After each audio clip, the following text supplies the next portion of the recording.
Hi student, इस question में बोला है pendulum bob is release from angle theta with vertical as shown in figure if its acceleration at maximum amplitude is same at mean position find theta. Theta की value हमें find करना है। अच्छा, मान लो तो कुछ समय पहले ये बॉब अगर यहाँ पे रहा होगा तो यहाँ से जब यहाँ गया तो वर्टिकल कितना शिफ्ट हुआ? वर्टिकल शिफ्ट होगा इतना। इसको मैं मान लेता हूँ स्मॉल एच। अच्छा, इसका स्ट्रिंग का लेंथ अगर हम L मान लें तो ये पूरा L हो जाएगा। अब जब पार्टिकल यहाँ पे है तो इसका नीचे क्या लगेगा? इसका नीचे यहाँ पे लगेगा mg वेट।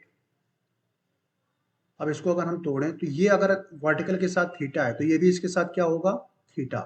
इसका मतलब इधर आपका आ जाएगा mg cos थीटा।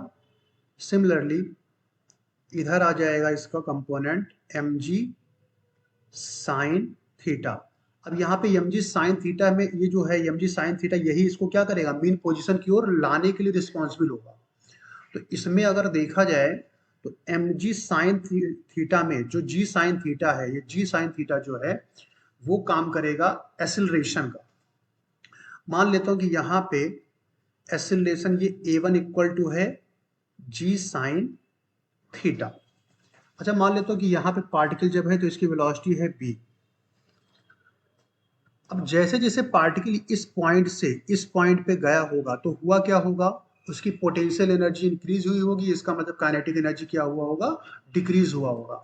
इसका मतलब हम कह सकते हैं कि चेंज इन काइनेटिक एनर्जी जो होगा वो चेंज इन पोटेंशियल एनर्जी के बराबर होगा। यानी कि हम लिख सकते हैं half m b square equal to m g h. M से एम हो जाएगा कैंसिल, यहाँ से आ जाएगा B square equal to 2gh। इसको कर देते हैं इक्वेशन नंबर 1। अब अगर मान लें कि ये आपका है b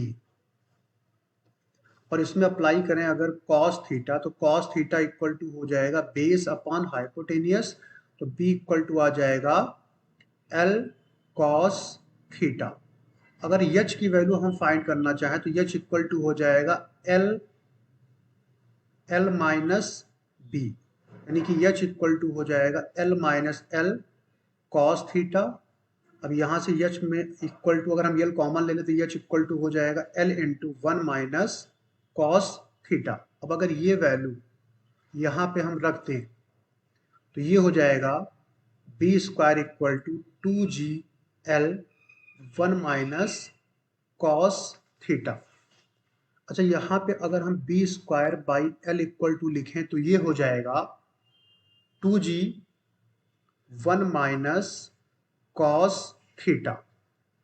अब जब ये पार्टिकल यहाँ पे रहा होगा, भाई अगर देखा जाए तो जब पार्टिकल यहाँ पे रहा तो इसकी वेलोसिटी इधर रही होगी। अब यहाँ पे पहुंचा तो इसकी वेलोसिटी इधर है। तो बी स्क्वायर बाई एल क्या होगा? B square by l a equal to, आपने पढ़ा होगा कि जब भी कोई पार्टिकल सर्कुलर मोशन करता है तो ए इक्वल टू होता है बी स्क्वायर बाई आर। और बी स्क्वायर बाई आर का काम करेगा यहाँ पे बी स्क्वायर बाई एल। इसका मतलब बी स्क्वायर बाई एल को हम किसके बराबर लिख सकते हैं? जी साइन थीटा के बराबर लिख सकते हैं। तो यहाँ पे हो जाएगा g sine theta is equal to 2g 1 minus cos theta. यहाँ पे हो जाएगा g से g cancel, g sine theta equal to हो जाएगा 2g 1 माइनस कॉस थीटा। यहाँ से अगर हम ब्रैकेट को खोलें तो ये हो जाएगा sine theta is equal to 2 into 1 minus cos theta. Sine theta को हम लिख सकते हैं 2 sine theta by 2 into cos theta by 2। और ये हो जाएगा 2 1 माइनस 1 प्लस हो जाएगा 2 साइन स्क्वायर थीटा बाई 2। हमने क्या कर दिया? कॉस थीटा की जगह पे 1 minus 2 sine square theta by 2 रख दिया। तो यहाँ से 1 से ये 1 हो जाएगा कैंसिल और इस 2 से 2 हो जाएगा कैंसिल। अब यहाँ पे बचेगा sine theta by 2 cos theta by 2 equal to 2 sine square theta by 2। यहाँ पे साइन थीटा बाई 2 से एक साइन थीटा बाई 2 कैंसिल हो जाएगा। इसको जब आप इधर लेकर आओगे, 2 को इधर लेकर आओगे, तो यहाँ पे थोड़ा अरेंज करने पे हमें मिल जाएगा tan theta by 2 is equal to 1/2। यहाँ से हो जाएगा theta by 2 is equal to tan inverse 1/2। अगर 2 को इधर क्रॉस मल्टीप्लाई कर दें तो यहाँ से थीटा इक्वल टू मिल जाएगा 2 tan स्क्वायर 1/2। ये हो जाएगा final answer. It means third option is correct. Thank you.